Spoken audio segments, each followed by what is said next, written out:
Olá, tudo bem? Estamos começando mais um ADMcast, o podcast que te mostra que a administração está em tudo, especialmente em um ano tão especial como esse, o ano que comemora o Jubileu de Diamante, que representa 60 anos da administração profissional no Brasil.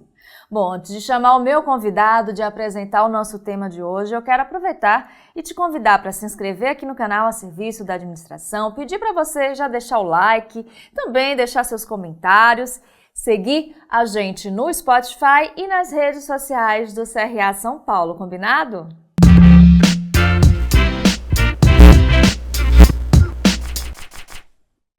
Bom, hoje o nosso tema é sobre liderança inspiradora. E para esse bate-papo eu tenho o prazer de receber o Júlio Volpi, que é fundador e CIO na Croma Liderança, além de ser autor de livros e um executivo com mais de 25 anos de experiência. Tudo bem, Júlio? Seja muito bem-vindo. Muito obrigada por ter aceito o nosso convite. Oi, Maria Rita. É uma alegria estar aqui com você. Eu quero cumprimentar você e a todo mundo que nos acompanha nesse podcast, dizer que é uma grande satisfação estar aqui conversando sobre um tema que é a minha história, minha trajetória, que é a liderança. Então, vai ser um bom papo. Que bom, que bom.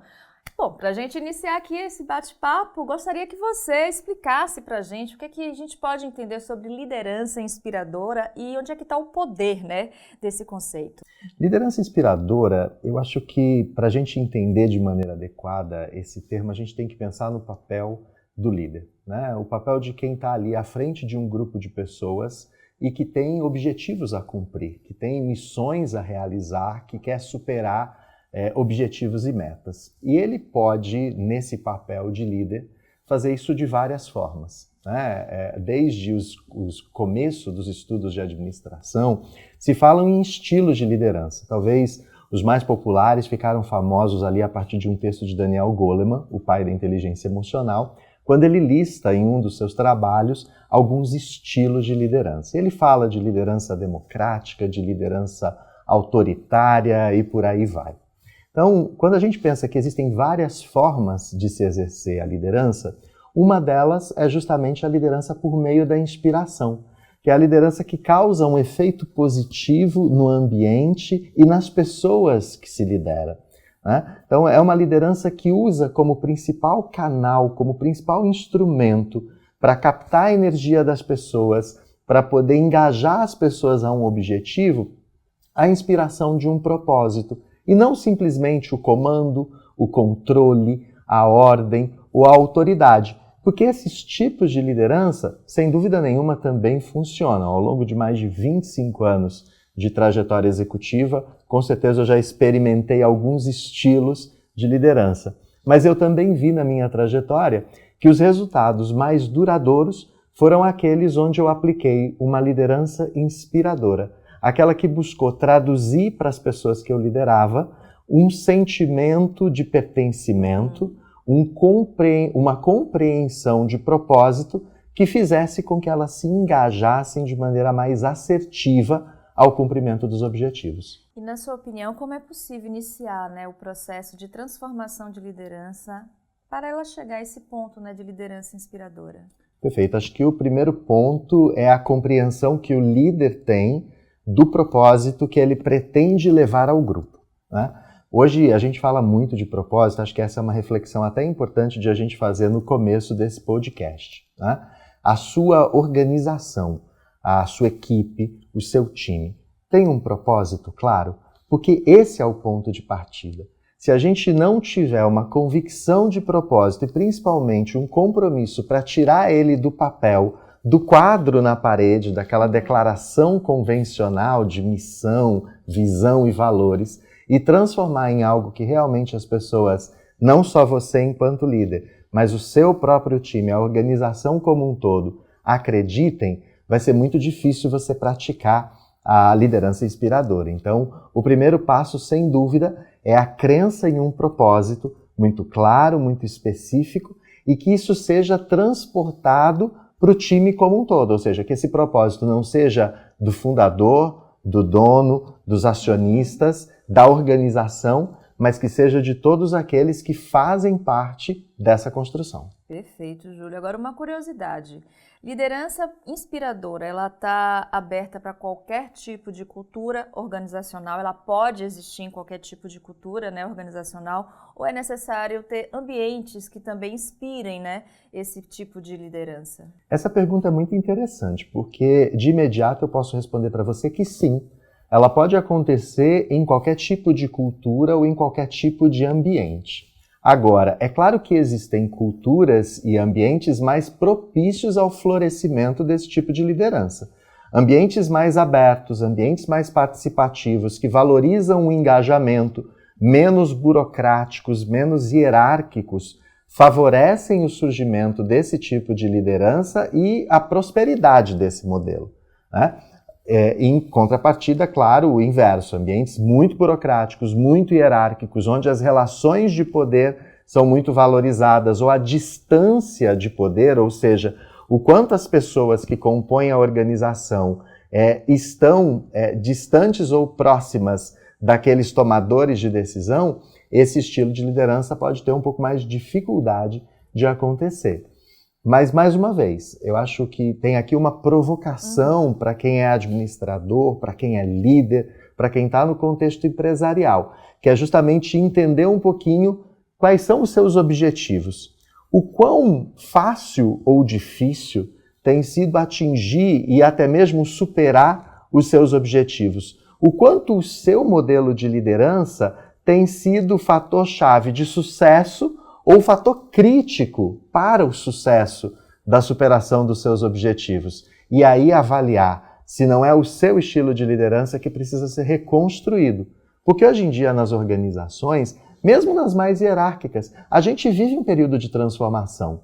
A gente tem novas gerações chegando, né, no ambiente de trabalho, a gente tem novas gerações chegando no universo da liderança. Há algum tempo atrás a gente falava, né, da geração Z chegar ao mercado de trabalho. Hoje a gente fala dela chegando nas posições de liderança e ocupando destaque, né? E se a gente não souber entender um pouco esses sinais que a cultura organizacional vai mostrando ao longo da sua dinâmica, talvez a gente perca uma grande oportunidade de implementar um estilo de liderança mais atual, mais dinâmico e que responda melhor à expectativa, inclusive, de quem a gente lidera. Aqui no programa, no ADMcast, quando a gente fala de liderança, autoconhecimento é um assunto que sempre aparece.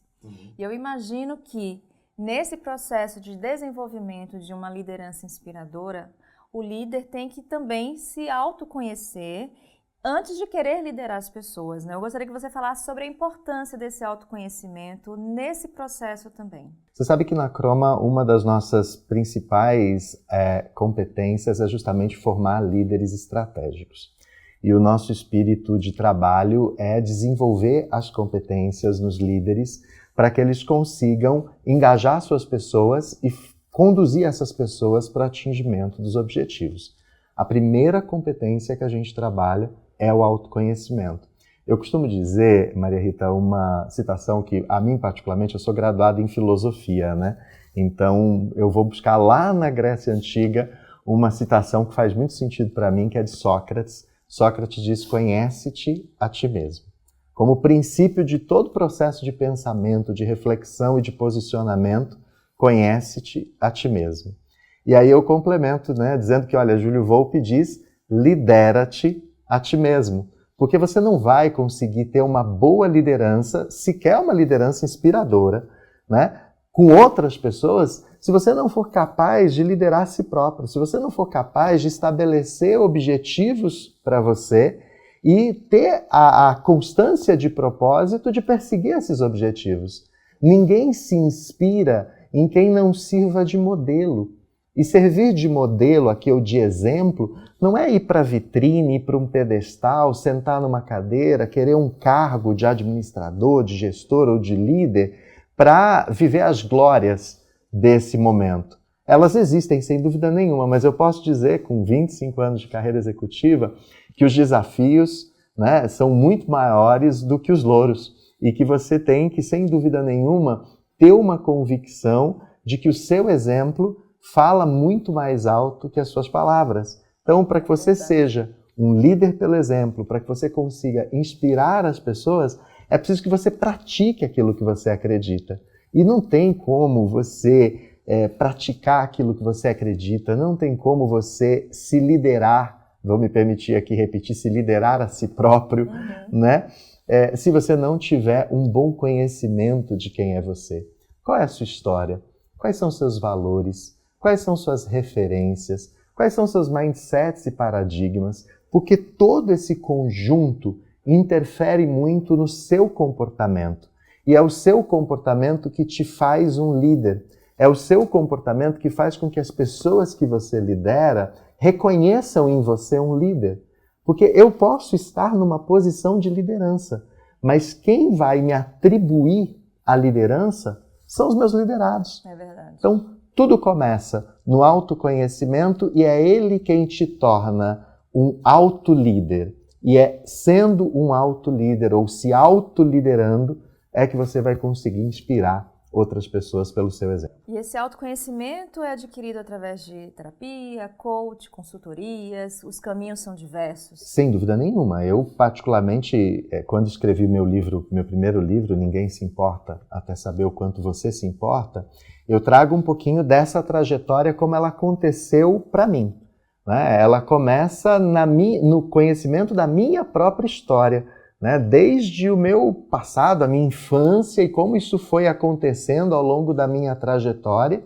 E é claro que eu contei com o apoio de diversos profissionais. Né? Eu passei por um período de terapia para poder aprofundar meu autoconhecimento, fiz algumas jornadas de coach executivo para poder aprimorar a minha jornada de autoconhecimento, me preparei para fazer mentoria de outros líderes e isso ajudou a despertar em mim, né, muito desse processo de autoconhecimento, mas também tem a ver com estudo, com dedicação e aprendizagem, porque um líder que está em comportamento de constante aprendizagem, ele se coloca como humilde, ele se coloca como aprendiz. Então ele não se sustenta em cima de algumas percepções ou algumas ideias, mas ele está ali sempre buscando entender melhor das coisas que acontecem, das pessoas com quem ele se relaciona. Então eu acho sim que tem muitos caminhos e que não existe uma fórmula única ou mágica para que você atinja o seu autoconhecimento. Quando você estava respondendo, eu estava me lembrando aqui que muito do que você está falando sobre liderança inspiradora, para quem está nos assistindo e já acompanha aqui o nosso podcast, deve estar lembrando de um outro conceito que é a liderança humanizada, que ficou muito em voga pós-pandemia.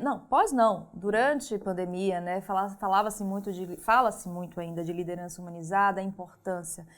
Fala para mim, Júlio, se tem alguma relação, né, liderança inspiradora com liderança positiva e também a questão da positividade tóxica, né? Porque é um outro conceito que também surgiu muito, o excesso de positividade. Nada em excesso é bom. Sim. Eu acho que a gente tem 3 conceitos aqui importantes na sua pergunta, que eu vou me permitir destacar os 3. Por favor. Liderança inspiradora, liderança humanizada, liderança positiva. Vamos tentar esclarecer um pouquinho. Liderança inspiradora, eu já trouxe um pouquinho na abertura, acho que uma liderança que se estrutura a partir de um comportamento focado no outro, em gerar significado, compartilhar propósito e inspirar para a execução daquele propósito. Então, chamo isso de liderança inspiradora. Liderança humanizada, Maria Rita, eu particularmente reflito muito sobre isso e eu fico me perguntando, até que ponto que de fato a liderança per si, ela já não é ou deveria ser humanizada. Porque liderança é sobre pessoas. E você não tem como liderar pessoas sem ser humano, né? Talvez o próprio Goleman, que eu citei no começo dessa nossa conversa, ele fala do líder coercitivo ou do líder autocrático, autoritário, que tem comportamentos, de certa forma, egocêntricos, comportamentos, né, autoritários, incisivos, que não levam em consideração a dinâmica das pessoas. Mas, na minha leitura particularmente, isso é uma consideração muito pessoal, Para que você consiga ser reconhecido como líder, para que você consiga receber essa outorga, esse atributo dos seus liderados, você precisa inspirar relações humanas, você precisa se conectar com as pessoas, né? Eu particularmente acredito que nós precisamos muito de uma gestão humanizada, né? De a gente saber que a gente precisa coordenar processos e atividades levando em consideração o ser humano que está no centro da execução desses processos. Eu diferencio muito liderança de gestão nesse aspecto. Perfeito. Mas sim, o ser humano precisa estar no centro desse universo. E por fim, o terceiro conceito que você trouxe aí, a questão da positividade, né, me preocupa bastante hoje de fato, porque muitas pessoas se colocam em uma posição de liderança, pensam que estão inspirando as pessoas que lideram por meio de um comportamento positivo do tipo, vamos realizar esse objetivo, vamos fazer acontecer. E elas não conseguem enxergar nada do entorno desse objetivo. Às vezes aquele objetivo está mal posicionado, às vezes o ambiente da organização está, de certa forma, doente, está incapacitado de realizar aquele tipo de objetivo. Às vezes quem está ali na posição de liderança está dando esse comando e está simplificando demais a forma de fazer, e é isso que eu chamo de positividade tóxica. Uma positividade que é vazia de conteúdo, que não tem embasamento em evidência, que está simplesmente baseada na necessidade do atingimento de um objetivo, mas que esse líder não se coloca no papel de quem executa, não se comporta com empatia junto ao seu time, para poder verificar que não basta simplesmente dizer vamos. Ele precisa construir o caminho, ele precisa saber se o caminho tem relevo, se vai ter um monte para subir, se vai ter um vale para descer com algum tipo de calma, se vai ter uma curva que precisa ser feita. Nem sempre o melhor caminho, e talvez depois de 25 anos de novo eu posso dizer que talvez quase nunca, o caminho para sair de onde eu estou e chegar até o meu objetivo é uma linha reta e plana. Na verdade, essa distância sempre é recheada de obstáculos, sempre é recheada de desafios, e eu ainda provoco mais, porque se fosse uma linha reta e plana, em tempos de inteligência artificial, a gente não precisaria de líderes, a gente não precisaria de tomadores de decisão, né? Se fosse algo simples e matemático de se fazer, pronto, estava ali. Hoje, com certeza, qualquer agente de inteligência artificial poderia fazê-lo. Então, o líder não pode se comportar como esse positivo simplista, esse positivo que ignora as condições do entorno, as competências das pessoas, né? Muitas vezes ele fala, vamos cumprir tal objetivo, vamos bater tal meta, e ele não sabe se as pessoas têm, de fato, as competências necessárias, o repertório, o instrumental para superar. E aí quando ele fala vamos, no final vai dar tudo certo, a gente sabe que no final vai dar tudo errado, né? E aí isso se transforma numa positividade tóxica. E tóxica por quê?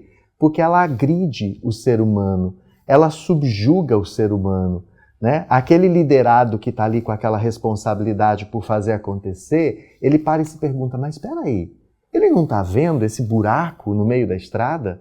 Ele não está vendo essa montanha no meio da estrada? Será que ele acha que é tão simples assim?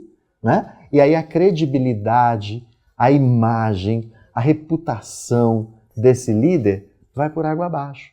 Então, nesse sentido que eu acho que tem que haver um cuidado, né? Quando eu compartilho o propósito, eu compartilho o ponto de chegada, mas eu estou atento a toda a jornada. Eu caminho junto.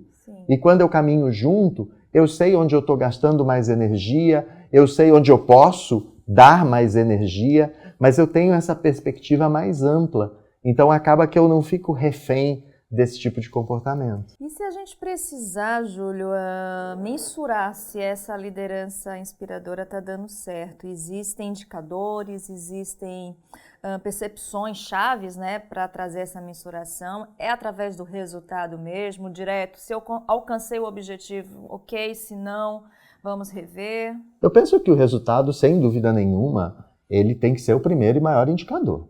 Né? As empresas têm seus objetivos, têm seus planos de negócio, têm seus objetivos e resultados chaves, têm seus indicadores-chave de performance, enfim, têm seus mecanismos de mensurar resultado e o que os acionistas, os proprietários, os donos, enfim, precisam alcançar são os objetivos que estão pactuados. Então, em nenhum momento você vai colocar nenhum tipo de outro objetivo acima desses objetivos. Né?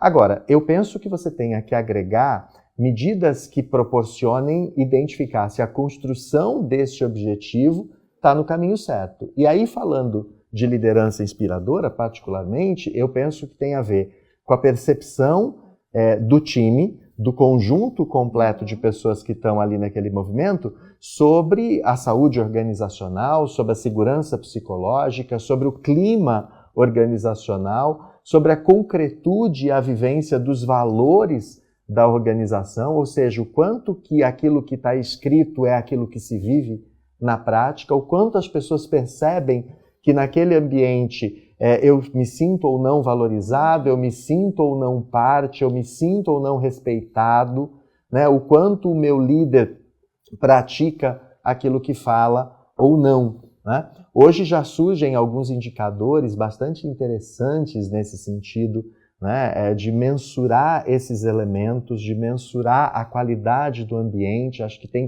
a gente tem que sair da pesquisa de cultura ou da pesquisa de clima e ir para os indicadores de cultura e de clima transpostos no plano estratégico, no plano de negócios das empresas, com indicadores claros que permitam aos líderes, aos executivos, aos administradores, perseguir também no seu comportamento ou na sua execução modelos que favoreçam a geração do resultado. Na minha trajetória, Marieta, como 25 anos aí de executivo em um grande banco no Brasil, eu pude experimentar a liderança de grupos pequenos e de grupos muito grandes. Né? Eu liderei por um determinado momento mais de 63 mil pessoas, distribuídas em mais de 4.200 agências bancárias por todo o país. E eu percebi a liderança desse grupo em momentos onde nós tivemos uma liderança mais autocrática, uma liderança mais impositiva, versus uma liderança mais inspiradora, particularmente no momento em que eu liderei por acreditar nesse modelo. E eu nunca vi na organização os resultados que nós atingimos por meio do modelo de liderança inspiradora versus quando nós tínhamos um modelo de liderança mais coercitivo, mais de comando e controle. Um resultado mais estruturado, um resultado mais distribuído e principalmente mais sustentável, que permanece como legado.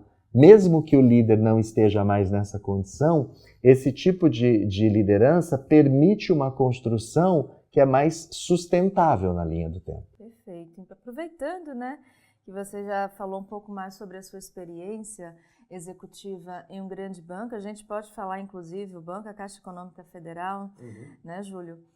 Fala pra gente o que você tira desse período como maior aprendizado. Acredito que essa visão sobre liderança seja um deles, mas o que você pode acrescentar mais pra gente? Perfeito. Eu, sem dúvida, assim, foram 25 anos, né? Eu continuo hoje como no quadro do banco, não mais no quadro de administradores, mas são dezenas de aprendizados importantes. O primeiro deles, esse que eu trouxe, de que o estilo de liderança, a sua capacidade de entender o melhor estilo para as pessoas que você lidera é fundamental para o atingimento dos seus resultados.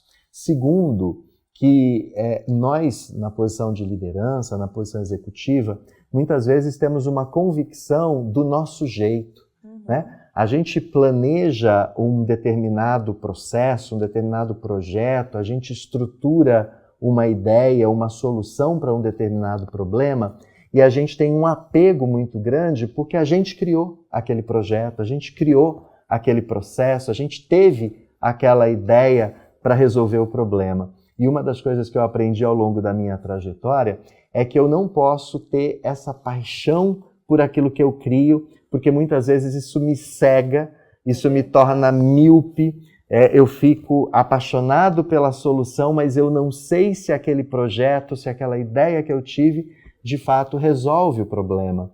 E muitas vezes eu, na posição de liderança, quero resolver um problema que não é um problema bem meu, é um problema da organização ou das pessoas que eu lidero. E muitas vezes eu subjugo a participação dessas pessoas na construção da solução. Então, uma solução construída de maneira colaborativa, levando em consideração todos os insumos, né, todas as possibilidades, as perspectivas, tem muito mais chance de sucesso do que uma decisão monocrática, do que uma decisão impositiva. Esses, particularmente, são dos grandes aprendizados que eu trago da minha trajetória. Inclusive, a gente já fez aqui um programa, meio que relembrando aqui as suas respostas estão me trazendo algumas memórias aqui do nosso programa, porque quando a gente fala de liderança, a gente fala sobre vários assuntos. E a gente já fez aqui um programa sobre turnover, falando sobre a alta taxa, né, os altos índices de turnover no Brasil. E aí me veio à cabeça que quando a gente tem uma liderança mais inspiradora, esse índice pode se tornar menor nessa empresa. E também a questão do engajamento dos colaboradores. Tem relação isso tudo? Sem dúvida nenhuma, sem dúvida nenhuma. A gente tem até uma frase célebre que diz, né, as pessoas não deixam as empresas, elas deixam líderes, né? Elas deixam outras pessoas. Ou ainda uma outra frase célebre que diz que as pessoas não se conectam com empresas, com marcas, elas se conectam com pessoas.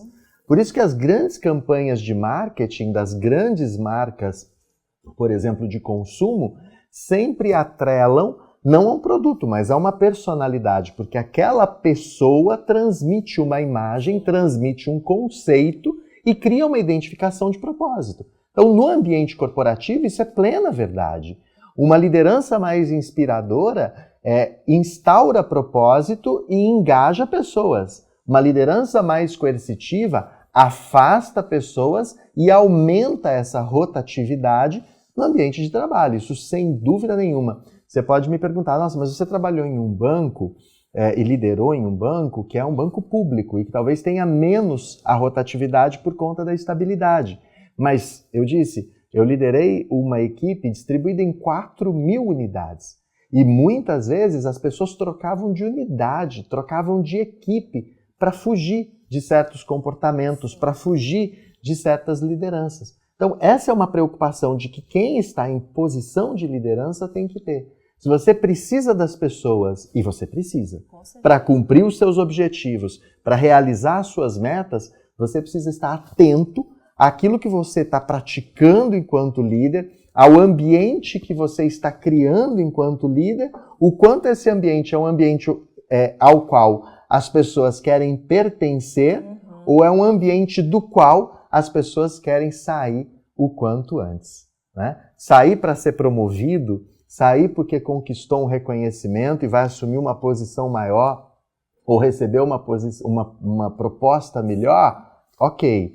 Mas sair porque não aguenta mais viver debaixo de pressão, não aguenta mais viver sem propósito, sem conexão, não tem saúde mental. Porque não tem saúde mental, porque não tem segurança psicológica para dizer, ei, eu não concordo com esse caminho. Para resolver esse problema, é melhor a gente pegar essa estrada, né? As pessoas não vão conseguir viver em um ambiente dessa forma, né? Não, exatamente, Júlio. Faz muito sentido tudo isso e considerando que a gente está vivendo em plena era da inteligência artificial, a gente já falou aqui sobre a importância da gestão humanizada, da liderança inspiradora. Como um líder consegue, em tempos de dados, de, como é que a gente pode dizer, automação, né? Trabalhos que, às vezes, muitas pessoas não estão mais ocupando seus postos porque as máquinas, né, estão nesses lugares. Como é que o líder pode focar no indivíduo diante dessa realidade?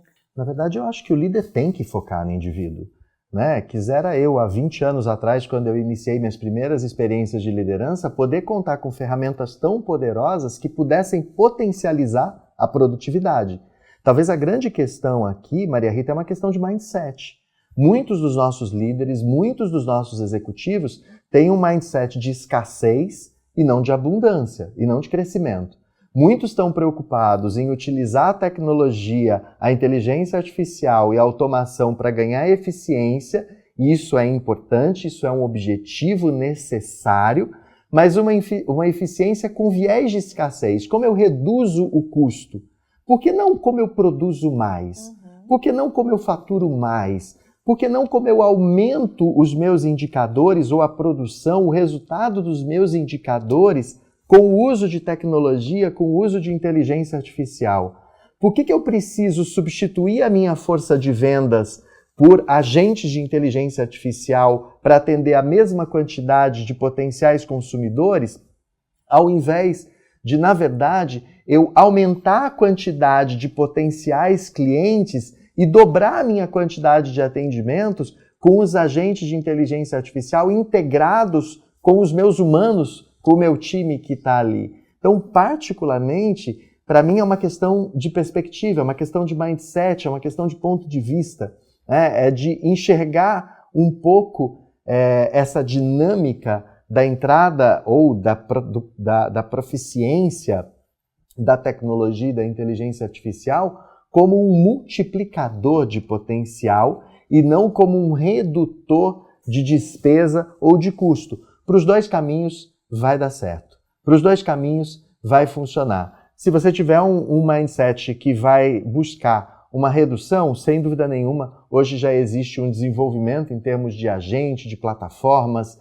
de processos, né, e serviços de tecnologia que vão te permitir essa redução e essa eficiência. Mas pensa um pouco sobre isso, né? Ocupa uma parte dessa redução ou dessa economia e reinveste para que o seu negócio possa ser potencializado, o resultado do seu time possa ser potencializado. Seja mais assim, e do que ou, né? A máquina e o humano, não a máquina ou o humano. Sem dúvida nenhuma, sem dúvida nenhuma. E se você está, né, eu sempre falo, né, todos nós sempre somos líderes e liderados. Sempre nós estamos nos dois papéis. Mesmo hoje, né, depois que eu fundei a minha própria escola de negócios, eu me vejo no papel de líder e de liderado, mesmo ali, porque o meu cliente muitas vezes dita a dinâmica do meu negócio. Eu preciso saber entender o que o meu cliente está dizendo para eu poder entregar de acordo com a perspectiva dele. Então, eu acho que essa perspectiva sua do e ao invés do ou, ela é crucial para que a gente possa atender a expectativa de quem nos lidera, seja alguém na organização, seja o cliente, seja a dinâmica do mercado como um todo, ao invés da gente sair fazendo exclusões. Porque sempre que a gente escolhe entre um ou outro, a gente está deixando um pedaço para trás. E muitas vezes nesse pedaço que a gente deixou para trás, tem muita oportunidade, tem muita perspectiva, que nem sempre a máquina vai resolver sozinha, por mais inteligente que ela possa ser. É verdade. Bom, fala pra gente como é que foi essa transição, né, de carreira executiva para empreendedor, né? Sem dúvida. Como é que foi isso?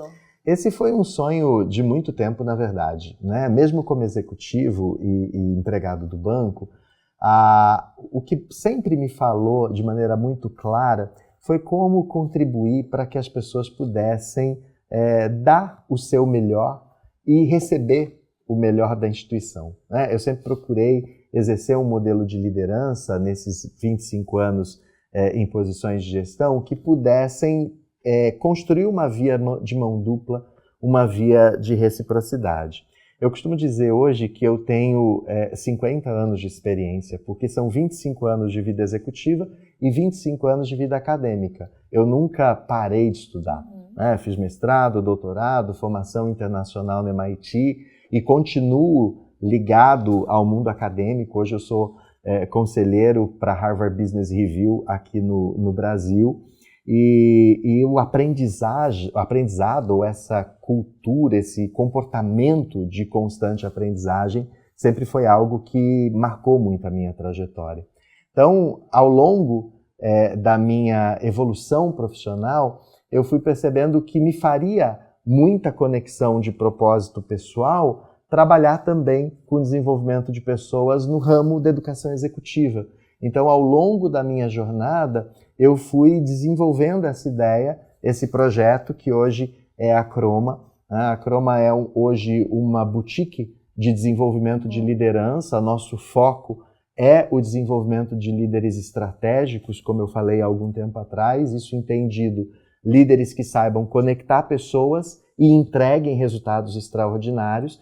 E a gente faz isso a partir de um modelo de competências que eu estudei bastante durante o meu doutorado, um modelo de competências que eu evoluí bastante ao longo da minha formação, e hoje eu consigo fazer esse equilíbrio, né? Um equilíbrio entre a minha experiência acadêmica e executiva com a partilha e o desenvolvimento de outras pessoas que possam alcançar os mesmos resultados que eu alcancei, sem precisar levar 25 anos de estudo ou 25 anos de trabalho, encurtar um pouco esse caminho, mas com muita profundidade, com muito conteúdo, com muita consistência. Muito bacana, Júlio. Bom, e entre os produtos, né, dessa dedicação que o Júlio tem à educação executiva, está aqui o livro Ninguém Se Importa Até Saber o Quanto Você Se Importa. Você deve estar vendo aí em detalhe. A gente aqui, Júlio, tem a dica de leitura, e quando os nossos convidados e convidadas também são autores, eu peço sempre para falar um pouco sobre seu mais recente lançamento e trazendo uma outra dica. Então, a gente pode iniciar a nossa dica de leitura pedindo, né, para você falar um pouco mais sobre esse exemplar, essa publicação, melhor dizendo, e depois complementando com uma outra dica de leitura. Perfeito.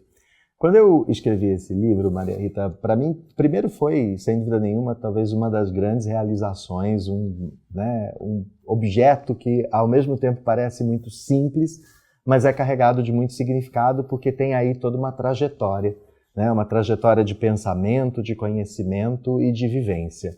Eu trago uma perspectiva de liderança nesse livro, que é justamente de liderança inspiradora, de liderança estratégica, recheada ou permeada da minha trajetória. Então eu conto as histórias, os exemplos de como eu me comportei, ou como eu executei, como eu inspirei e traduzi esses conceitos de liderança inspiradora, de liderança estratégica, liderando grupos de 6, de 8, de 10, de 100 ou de 63 mil pessoas. Passo por conceitos importantes como inteligência emocional, como cultura organizacional, a importância da comunicação como veículo de liderança, a responsabilidade do líder em criar um ambiente que seja propício para a execução dos processos e para a realização dos objetivos, e abro uma série de pontos de reflexão para que o livro possa também conversar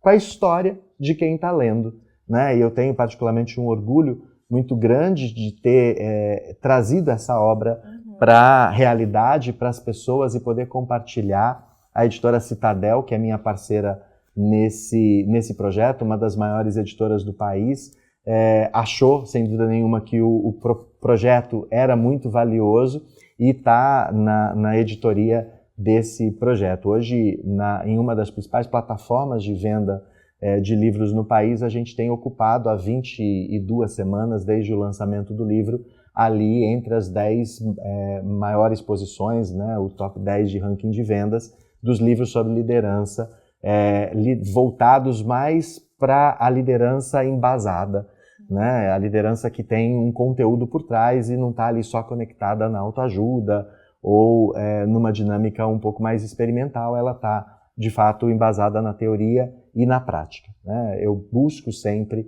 tanto nos nossos cursos na Croma, como aqui no livro, proporcionar ao leitor ou ao aluno conectar aquilo que ele está aprendendo com aquilo que ele está vivendo e procurar incrementar o comportamento, a habilidade, a competência dele por meio desse aprendizado. Então, acho que é uma excelente dica de leitura, né, para quem puder e quiser experimentar. Você acha nas plataformas de venda online e nas livrarias aí pelo país afora. Muito bom, Júlio. Uma outra contribuição de leitura, particularmente, que para mim faz muito sentido, né, e acho que conversa com essa temática que a gente está trazendo aqui, é o livro Coragem para Liderar, da Brené Brown.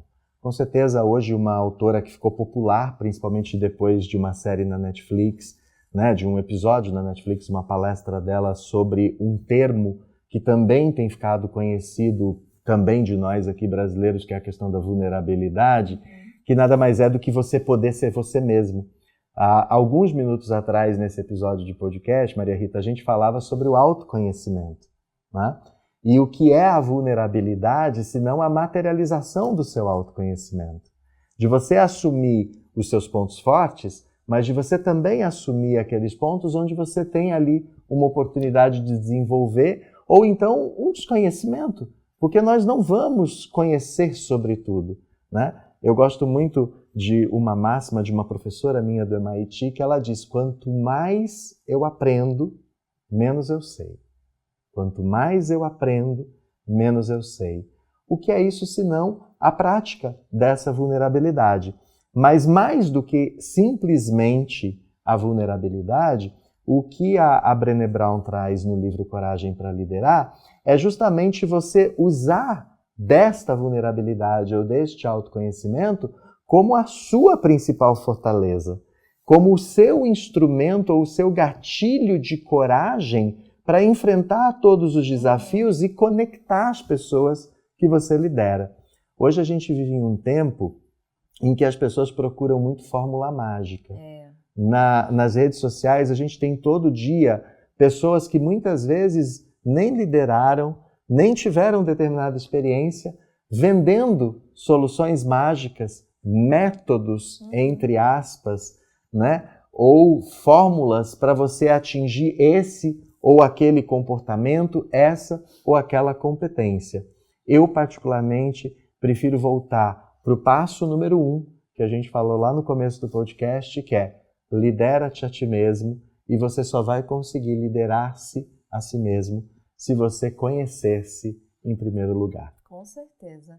Bom, excelentes dicas de leitura. Estou aqui já agradecendo esse exemplar com a dedicatória aqui que o Júlio fez para mim. Júlio, eu vou ler e assim que eu acabar de ler, a gente vai trazer aqui para a nossa biblioteca. A gente tem uma biblioteca onde a gente lê todos os livros, obviamente, e muitos são de convidados aqui do nosso programa. Então, muito obrigada por você engrandecer aqui a nossa biblioteca. Que bacana, fico orgulhoso. Imagina, a gente que adora trazer convidados que a gente sabe que vai engrandecer não só o nosso podcast, mas também, né, vocês que estão nos assistindo, estão nos ouvindo, a questão do crescimento pessoal e o crescimento profissional. É muito importante alinhar esses dois, né, Júlio? Bom, a gente está quase chegando no finalzinho do nosso programa e eu ainda tenho aqui 2 perguntas que eu gostaria de fazer. Não posso encerrar aqui o nosso programa sem fazê-las, que é sobre a cultura de feedback. Eu imagino que a cultura de feedback, o feedback, né, seja um desenvolvimento, seja muito importante para o desenvolvimento contínuo do indivíduo. E dentro desse processo de liderança inspiradora, saber dar o feedback e também receber, né, o feedback faz muita diferença. Tô certa? Como é que é isso? Tá coberta de razão. Coberta de razão. A gente necessita, dentro das organizações, de uma genuína cultura de feedback. Mas talvez o que a gente enxerga é que essa cultura não é tão genuína e acaba que o feedback se tornou muitas vezes um instrumento de repreensão, um instrumento puramente tecnocrata, em algumas instituições que inclusive estipulam sequência, frequência, necessidade de registro e etc. E perdeu-se talvez aí nesse processo a essência e a riqueza do feedback. O feedback como uma grande oportunidade de correção de rota, uma grande oportunidade de reorientação e reencaminhamento para que as coisas possam acontecer dentro do esperado e com isso os objetivos, os resultados, os valores da organização possam ser atingidos e possam ser praticados.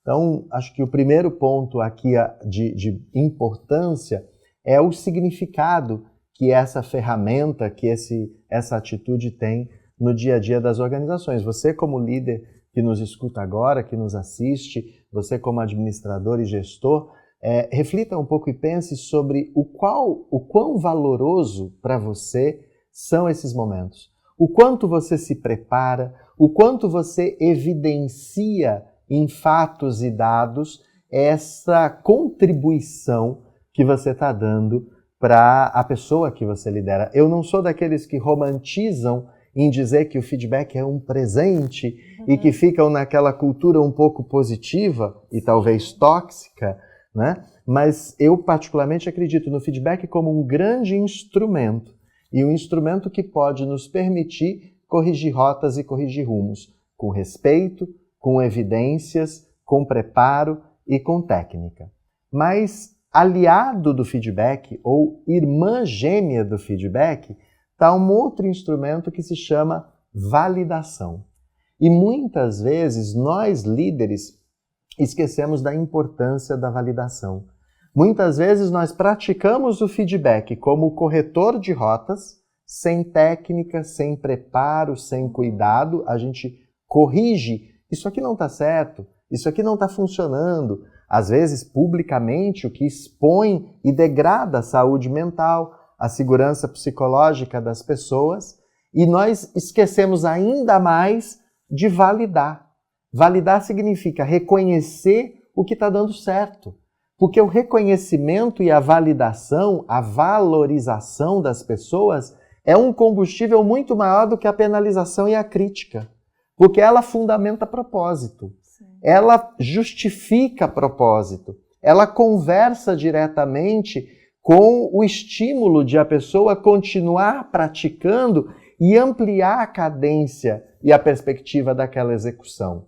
Mas não é uma validação, Maria Rita, que possa ser confundida com puxação de saco, que possa ser confundida com aquele elogio, me elogia porque eu estou precisando ser elogiado, nem mesmo com uma carência. Essa validação, tanto quanto o feedback, também é uma validação técnica. Então ela também tem método, ela também tem preparação, ela também é evidenciada. Eu quero dizer para você que você é uma boa profissional ou que você acertou nesse negócio, nessa meta, nesse processo, por conta disso, por conta disso e por conta disso. Então, eu posiciono no tempo e no espaço o que foi que você fez de fato para, entre aspas, a palavra talvez não seja a melhor, mas para merecer ou para estar vivendo este momento de validação, né? Eu acho que quando eu alinho de igual relevância a importância do estímulo positivo com a importância da correção de rota, e eu faço isso baseado em evidência, mediante um preparo e de maneira adequada, esses dois elementos ganham um potencial gigantesco para mudar os resultados e a construção desses resultados dentro das organizações. E tudo isso é possível se aprender, né? O líder que está precisando melhorar a sua maneira de aplicar o feedback, ele consegue. Sem dúvida. É possível. Sem dúvida. Tudo que a gente falou até aqui, particularmente, nós estamos falando de habilidade e competência. E o princípio de uma habilidade ou competência é a capacidade de ser aprendida. Tudo, para algumas pessoas, pode levar um pouco mais de tempo, para outras menos, em função do seu background, em função dos seus valores, em função das suas experiências anteriores, mas é possível de ser aprendido, né? Então, nós estamos falando aqui de inspiração, de influência, de comunicação, de feedback, de validação. Tudo isso que a gente falou aqui são habilidades e competências que podem ser desenvolvidas. E eu diria mais, e devem ser desenvolvidas. Eu estou fazendo essa provocação porque muita gente também romantiza a liderança dizendo que eu não sou um líder, ou eu não tenho esse perfil, não nasci com esse perfil, não tenho esse dom, romantiza desse jeito. Mas, como você falou, são habilidades que podem ser desenvolvidas, adquiridas e melhoradas. Sem dúvida. Liderança não é um dom, liderança não é um cargo, liderança não é um perfil. Liderança é uma competência e ela pode ser desenvolvida. De novo, alguns, em função da sua trajetória, da sua história, podem aprendê-la mais rápido, outros podem demorar um pouco mais, aperfeiçoar menos ou aperfeiçoar mais. Mas é uma competência que pode sim ser executada. Não pense que sentar numa cadeira de CEO, de gerente, de superintendente, vai te transformar em um líder. Não pense que tirar uma carteirinha de classe vai te transformar em um líder, né? Muitas vezes a gente vê lideranças aparecendo até desconectadas de cargos, aquelas que a gente chama de lideranças informais, porque praticam como competência. Mas competências podem ser adquiridas, competências podem ser desenvolvidas. Muito bom, Júlio. Bom, gente, para a gente encerrar, né, aqui o nosso programa, eu gostaria de pedir para o Júlio, vou fazer mais uma provocação. O que é que você diria para aquele líder, para aquele gestor que ainda está preso naquela máxima? Manda quem pode, obedece quem tem juízo. Ou seja, aquele líder, aquele gestor que ainda está no mundo da cobrança, no mundo do controle, né, da pressão. Qual é o destino que você vê para esse profissional? Eu vejo um profissional que está limitando a sua capacidade de realização e limitando a capacidade de realização das pessoas que ele lidera. Eu faço uma provocação para esse tipo de profissional. Exerça a sua experiência nesse seu modelo por 30 dias e meça os seus resultados. Exerça genuinamente por meio da inspiração e meça os resultados. Você vai ver que você vai se surpreender com o que você vai obter do seu time, das suas pessoas, por meio de uma liderança mais inspiradora, por meio de uma prática, de uma influência genuína e verdadeira. Mas eu também posso te dizer, não vai ser um trabalho simples, não vai ser um trabalho fácil, você vai precisar se preparar para poder viver essa experiência de liderança inspiradora. E aqui, Maria Rita, tem que fazer o convite. A Croma pode te ajudar muito nesse processo, porque é o nosso papel preparar líderes que saibam influenciar e inspirar pessoas para poder liderar outras pessoas. Excelente, Júlio. Bom, a gente encerra aqui o nosso ADM Cast com todas essas dicas, com todos esses conhecimentos. Júlio, quem quiser continuar te acompanhando aqui depois do nosso programa, onde é que te encontra? Por favor, pode me encontrar em todas as redes sociais, né? Basta procurar Júlio Volpe no LinkedIn, no Instagram, né? @Júlio Volpe, você vai me localizar nessas redes. E a Croma também, né? O nosso site é bem facinho, é croma.school, não tem www, não tem .com.br, é só croma.school. Da mesma forma, o nosso podcast semanal de liderança inspiradora, que é o InspiraCast, no Spotify e no YouTube. Então, tem vários caminhos para você achar a Croma e achar o Júlio Volpe. Obrigado, Maria Rita, por esse convite. Foi um prazer imenso conversar com você e levar um pouquinho da minha trajetória para mais pessoas. Eu que agradeço, Júlio. Fica aqui o convite para você voltar, para a gente falar mais sobre liderança e outros assuntos, né, que você pode também pedir aqui para a gente através dos seus comentários aqui no canal. Você que segue as redes sociais do CRA São Paulo também, sugira novos temas, novos convidados. Eu quero muitíssimo agradecer a todos e todas que estão aqui em mais um episódio do ADMcast. Então, fica aqui mais uma vez o meu convite para você se inscrever no canal, se inscrever, nos seguir, melhor dizendo, no Spotify e acompanhar as redes sociais do CRA São Paulo. Eu sou Maria Rita Werneck e espero vocês no próximo ADMcast. Tchau, tchau!